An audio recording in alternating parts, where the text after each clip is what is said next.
আসসালামু আলাইকুম সুপ্রিয় দর্শক, আশা করছি সকলে ভালো এবং সুস্থ আছেন। বাবুল এগ্রোর পক্ষ থেকে সকলকে স্বাগতম। সুপ্রিয় দর্শক, খুব সুন্দর একটি সুখবর নিয়ে আসছি আজকে। আলহামদুলিল্লাহ, আমাদের খামার থেকে 4টি গাভী সহ 3টি বকনা, মোট 60টি গরু চলে যাচ্ছে সুদূর ফেনী জেলায়।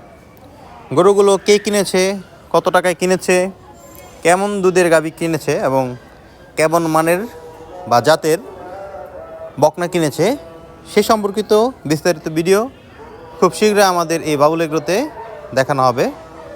আশা করছি সেই ভিডিওটি দেখার জন্য আপনারা সকলে ইনশাআল্লাহ আগামীকালকে আমাদের সাথে থাকবেন। আজকে পর্যন্তই, দেখা হবে কালকে সম্পূর্ণ ভিডিও বিস্তারিত নিয়ে। সে পর্যন্ত ভালো থাকবেন, সুস্থ থাকবেন এবং বাবুল এগ্রোর সাথেই থাকবেন। আসসালামু আলাইকুম, আল্লাহ হাফিজ।